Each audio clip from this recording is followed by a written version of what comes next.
Hello, good afternoon and welcome back. Hope you're all keeping fit and well. I'm Mike Gray, Capability and Resourcing Manager at Health Education England. Thanks for joining this afternoon's Education and Training Insight session on what is the second day of the NHS Project Futures Festival 2022.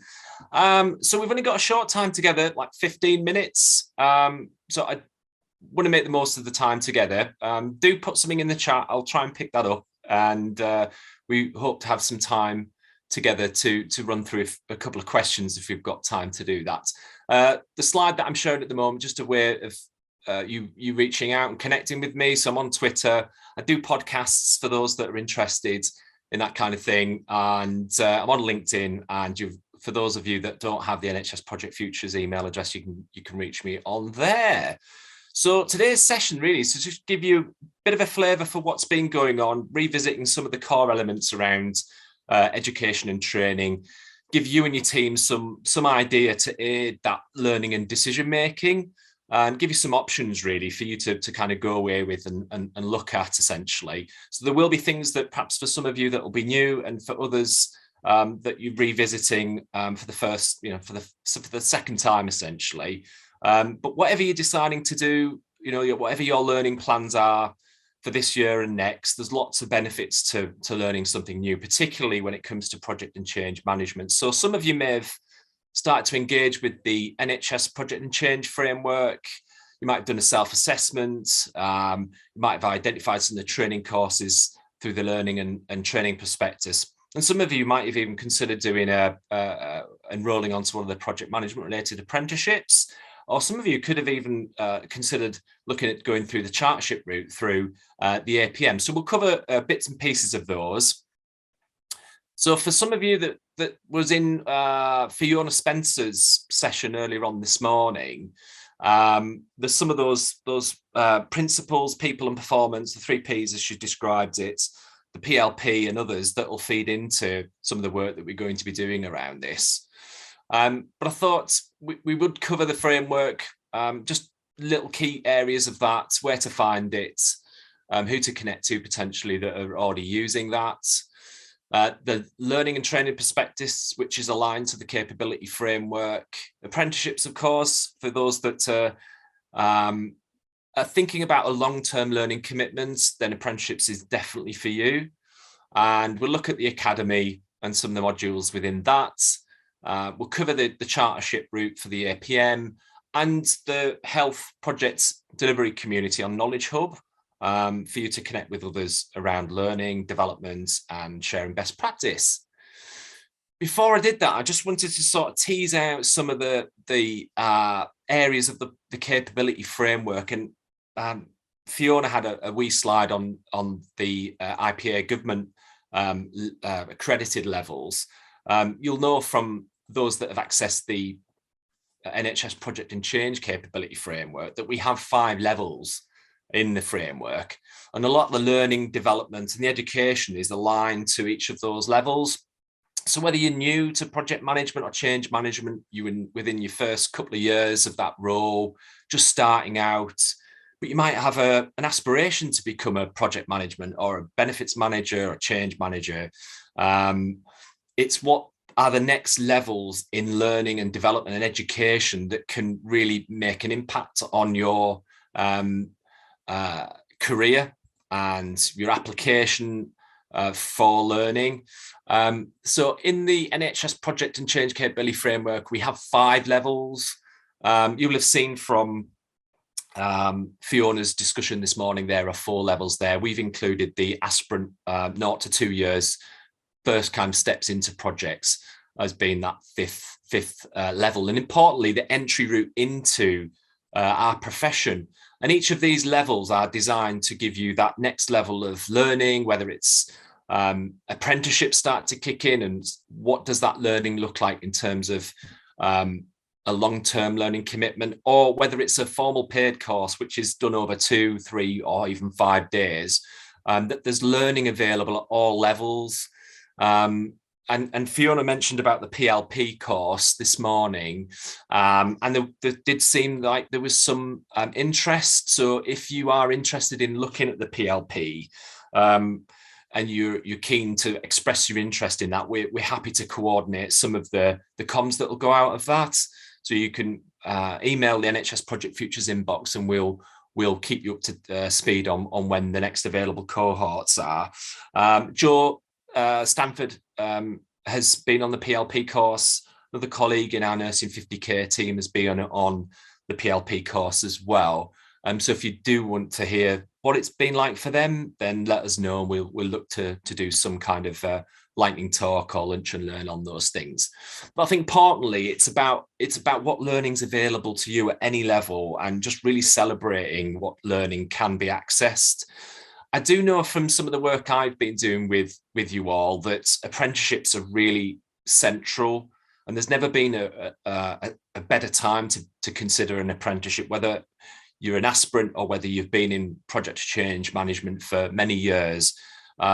If investment is really short, and I think we're all feeling that there isn't as much investment to go around in people's learning and development, then apprenticeships, and most of you will be, if not all of you will be, a levy paying organisation. So it's money that your organisation's already putting into a pot. So why not look at apprenticeships? And I'm personally seeing a real shift in the way people are viewing their learning.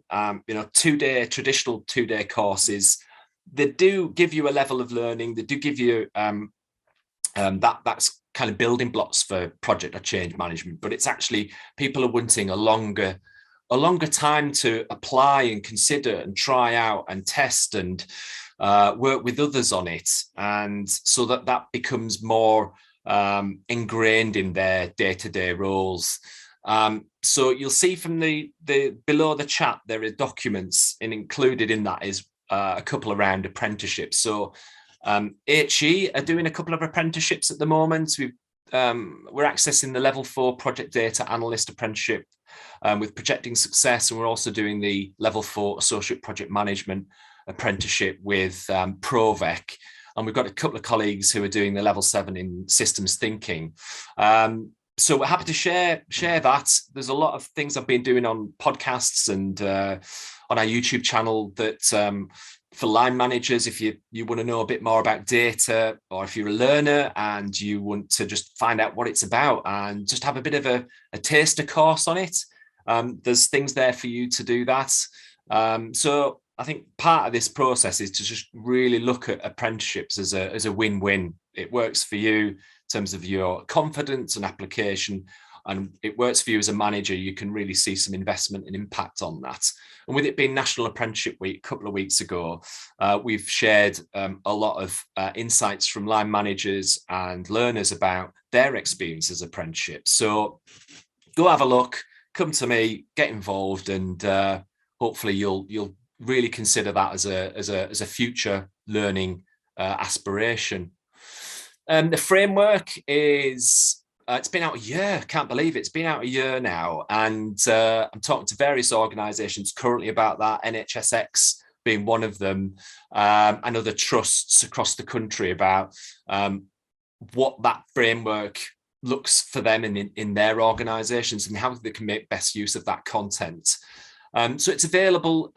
If you're HE, it's on our SharePoint site. If you're not in HE, it's on Knowledge Hub. There's the document there along with some guideline documents as well.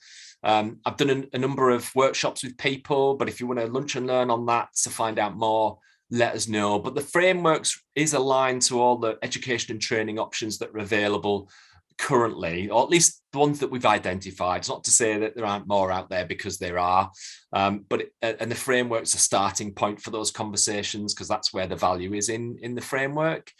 There is a self-assessment as well.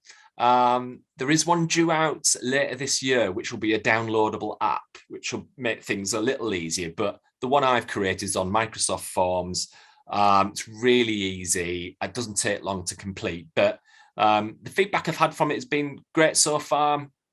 So whether you're a learner or a line manager, do the self-assessment, bring it to a conversation, use the framework, look at that, and just start to look at what learning options are available for you, and really start to map out a learning pathway that's that people can invest in. And the self-assessment will be one way of doing that. So if you are interested in that, again, there's a link at the bottom of this document page on the platform with a guide, a user guide to that. So it's under the personal development plan. So if you look at that one, it'll take you to the template that you can just basically copy. We won't see the results of that. It'll be just for you and whoever uses it, essentially. The prospectus, again, it's not to say that there are things in there that should be in there. It's a starting point, and my aspiration this year is to build on what's in there. But you can see from this slide, this gives you a bit of a flavour for what's available in terms of formal funded courses as well as apprenticeships. So it'll give you the learning outcomes for each of those, what to expect, how are they delivered, and it'll give you some oversight of what choices and options are available for you in terms of a funded course. So again, I'm looking for people to contribute to this, the next iteration of this this prospectus. So if you want to contribute, get in touch with me. Title it as Learning and Training Prospectus, and I'd like to build on this next 12 months as to what learning is available that currently isn't in there. But I would encourage anyone to have a look at that, because not only does it have the accredited professional bodies, but it also has a little bit about the chartership in there, the MPLA and the PLP that Fiona mentioned this morning. The NHS Project and Change Academy, this has been live for about a year and a bit, but we've had approximately 10,000 people go on to the academy and complete one of these modules. So if you're, someone who's new to project management or wants to refresh the terminology, the skills, the different aspects of it, then these are a good starting point. They take about an hour. You get a certificate at the end of it. And we're looking to build on those, potentially a systems thinking module, and one about project types and project methodologies. So if you want to be part of that group, then do let us know, and we'll keep you up to date on that. But again, really nice way of just getting people cognitively warm about learning and development. And these are the building blocks. If you're looking to do an apprenticeship, for example, these are things you can access straight away that can just get you, cognitively ready for that longer term commitment rather than just kind of going straight into something. And those are accessible to anyone, essentially, on the e-learning for healthcare platform. If you pop it in Google, NHS Project and Change Academy, it will come up. Share that with your networks. You may have heard from the session yesterday with Gavin from the APM about chartership routes that are available. And I just wanted to share this kind of short slide with you about the routes into chartership for those that are considering it. And it would be fantastic to have more people in the NHS considering a chartership route. I think we don't do enough of that, and we're happy to share some of the lessons we've drawn from people that have gone on to chartership, and in terms of their application, the kind of thoughts and considerations they gave around that. But certainly there's the kind of the building blocks from the APM's perspective as to where chartership can come in. And there are three routes to chartership, and there's more available on that on the APM website. For those that weren't aware, yesterday Gavin mentioned about a 25% off membership code. That is still available. I've been with HE 4 years, and I've never known the APM to offer a discount like this. So take advantage. Gavin's email's on there. You're welcome to email him direct.